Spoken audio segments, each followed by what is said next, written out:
This is where I think you're getting tripped up, though. I think you're spending so much time beating up on yourself that you fell off the wagon, that the wagon is just leaving into the distance and you're not getting back on it. So make sure you run and catch that wagon.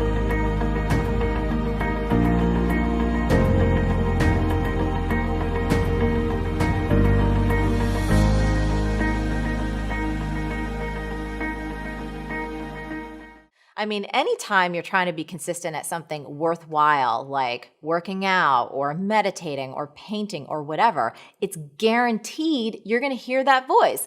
Well, I don't feel like it. I mean, I hear that voice all the time. There are some days, as much as I love what I do, I don't feel like going to work. I don't feel like doing much of anything, but I've trained myself to override that whole voice in my head because I know the power of consistency. Don't have an all or nothing mindset. Don't think that if you miss one day meditating or you miss one workout that you're a total failure. When it comes to falling off the wagon, that's fine, and you probably will. We all do.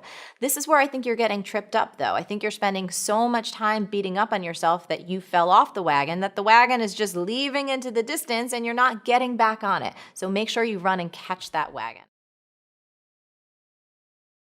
Feeling like I'm adding value, part of a team, whatever energizes you, that makes me better at home. It makes me a better husband, a better father, and likewise, if I'm happy at home, it makes me a better employee, a better boss, all the things.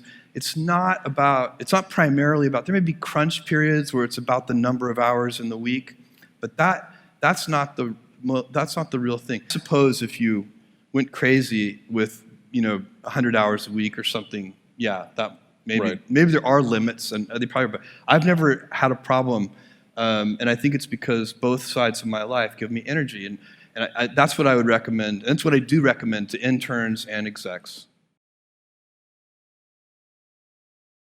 I don't want you just to be fruitful. I don't want you to get a GED. I want you to get a 4-year degree, a master's degree, a PhD. I want you to write books. I'm on my 4th book. I just wrote the best book I've ever wrote in my life because I was finally authentic. It's like a cartoon kind of thing, and I wrote it with real simple English, and the superintendent of school's been reading it and said, Eric, we've never seen anything like this in our life. Like, your language is so simple, and then you got the assessment, the DISC assessment at the end so kids can find, and then you gave them their path. I finally wrote a book that was me.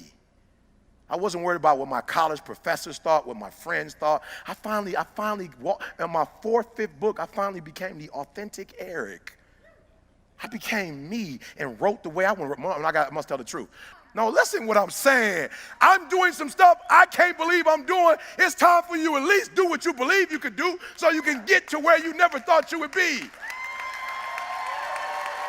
Come on, I'm talking to you. It's time for you to get where you're supposed to be and have what you're supposed to have and do what you're supposed to do and live life on your terms.